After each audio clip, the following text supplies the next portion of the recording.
September 28, 2025. Guizhou Province, China. The first car enters the bridge. Below, 625 meters straight down, the Beipan River is a thread of dark water barely visible through the morning mist. That's 9 times the height of the Golden Gate Bridge. The driver felt the deck solid beneath their wheels, heard the faint hum of the structure as wind moved through the cables. The journey this driver used to make in 2 hours just took 2 minutes. This is the Huajiang Grand Canyon Bridge, the tallest bridge on Earth. And here's the strange part. In China, this isn't even news anymore. By the time you finish this video, you'll understand why. Let's be clear about the scale. 625 meters, 2,050 feet. If you drop the Eiffel Tower off this bridge, it would fall for 6 seconds before hitting the river below, turning end over end through empty air. The Golden Gate sits 67 meters above the water. This bridge is more than 9 times that height. It towers taller than every skyscraper west of the Mississippi River, and it carries 2 lanes of regular traffic. No tolls, no special designation, no fanfare. It opened on a Sunday, and by Monday morning it was just the road people take to work. Another commute route like any other, indistinguishable from a highway through Kansas or Nebraska.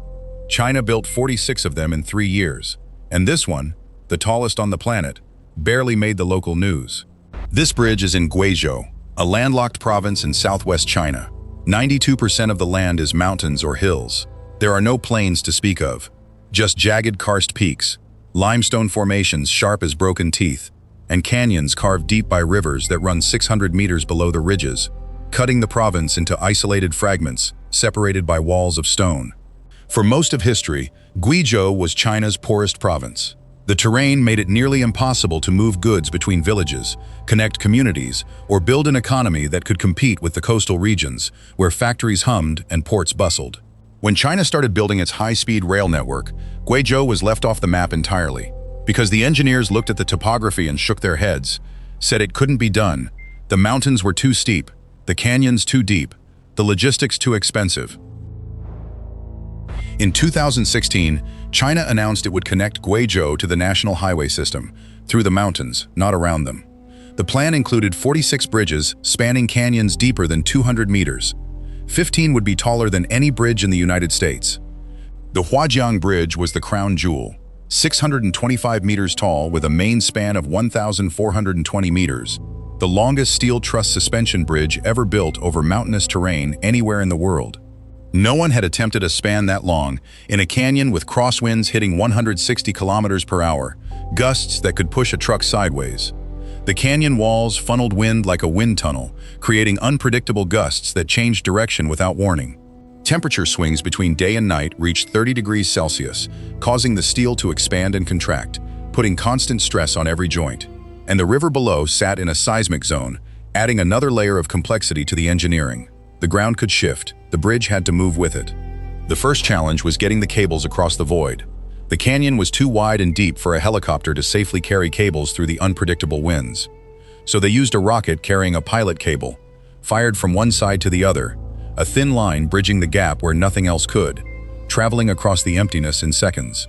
That pilot cable pulled progressively thicker cables until they had the main suspension cables in place, each 1,420 meters long, holding a steel truss deck weighing 16,000 tons. The deck was built in segments and lifted into place using a system of pulleys and hydraulic lifts, each piece ascending into the air inch by inch. At one point, a 200-ton segment was suspended 625 meters above the river, while crews bolted it to the next piece, the workers in harnesses feeling the wind bite their faces and hearing the creak of metal under tension, the groan of steel stretching. That happened 47 times. It took 3 years, September 2022 to September 2025. On opening day, a farmer drove across in his pickup truck, its tires new and bright. He'd been making that trip for 30 years, 2 hours down one side of the canyon, on a narrow switchback road so tight he had to shift into first gear on the turns. Across the river, on a dirt path that turned to mud when it rained, then 2 hours climbing back up the other side, the engine straining. 4 hours round trip, 3 or 4 times a week to reach the market. He timed the bridge crossing, 2 minutes, 8 seconds. He glanced at his watch and blinked. That farmer's story is the entire point. The bridge isn't a trophy to celebrate engineering prowess. It's a tool, built because someone in Beijing decided that being poor because you live in the mountains is no longer acceptable. And tell me something, where in the world are you watching this from, and what time is it there right now? Drop it in the comments. And subscribe if you're new. This is where the most extraordinary stories come alive. Guizhou's economy is growing faster than any other province in China. GDP growth of 8.1% in 2024, compared to the prior year's expansion. The national average was 5.2%. Tourism is up 300% in 5 years, as visitors from cities can now reach villages and viewpoints in hours instead of days. The bridges unlock the terrain that had always been a barrier, transforming geography from prison to asset. Villages that were invisible and unreachable are now connected to highways reaching cities with airports and rail hubs, with buses departing on regular schedules. Farmers can now reach regional markets in 2 hours instead of 2 days, keeping their goods fresh and valuable, their lettuce crisp, their peaches unblemished. Guizhou is now a data center hub for Alibaba, Tencent, and Huawei. Why? The mountains make it naturally cool, perfect for servers that generate intense heat and need constant cooling to survive, and the bridges connected them to fiber optic networks that carry the data, threading through the valleys. The West doesn't build like this anymore. The Golden Gate took 4 years. The Hoover Dam took 5. The Huajiang Bridge took 3 years. It's taller, longer, and more complex than anything the US has built since. The last major suspension bridge America built was the New Bay Bridge in San Francisco, finished in 2013. 24 years from planning to opening, a generation of waiting. China built 46 bridges in Guizhou in less time than that single bridge took to open. The difference isn't technology or engineering knowledge. It's will and the organizational structure to execute it without pause. In the US, a project like this would spend 10 years in environmental reviews, studying soil impact and bird migration, another 5 in court fighting lawsuits from concerned groups worried about valley ecology, another 5 waiting for funding to be approved by committees. There's a reason China builds so fast. In the US, if a bridge project fails, a politician loses an election, and a contractor loses money and reputation. In China, if a bridge collapses, the engineer goes to prison, and the official who approved it disappears from public life, removed from their position, their family's opportunities curtailed. That focus, that consequence, makes things move quickly and makes every decision weigh heavy. The Huajiang Bridge carries 15,000 vehicles a day, a constant stream of traffic. 0 accidents reported, 0 structural issues detected. Sensors embedded in the deck monitor stress, temperature, and vibration in real time, sending data to control centers every second, creating a digital heartbeat of the structure. If a cable shows even a 2% deviation from baseline, an alert goes to the maintenance team immediately, summoned to investigate before a problem becomes a crisis. Guizhou now has 8 of the world's 10 highest bridges, all built in the last decade, transforming the province into a land of superlatives. The province went from having almost no paved roads in 2000 to having more expressway miles per capita than any region in China, a transformation that accelerated migration and commerce. Beijing made a decision. No province gets left behind because of geography, because of mountains or rivers. China spent the last 20 years connecting its mountains, deserts, and rivers with infrastructure that makes the interstate highway system look like a sketch from the 1950s, quaint and incomplete. There are 12 more bridges under construction in Guizhou right now. Taller ones, longer spans. What does this mean for the West? The US has 46,000 bridges rated as structurally deficient, aging and needing repair. They're concrete cracking, they're steel rusting, some posted with weight restrictions. The American Society of Civil Engineers gives US infrastructure a C- grade overall, a failing mark on the nation's backbone. China is building 625-meter suspension bridges over canyons in 3 years, and we can't fix the ones we already have or accelerate their maintenance through bureaucratic gridlock. This isn't about communism versus capitalism or economic systems. It's about priority, and what a society decides matters. What gets done versus what gets delayed. China treats infrastructure like oxygen, non-negotiable, always flowing, always expanding, essential as breathing.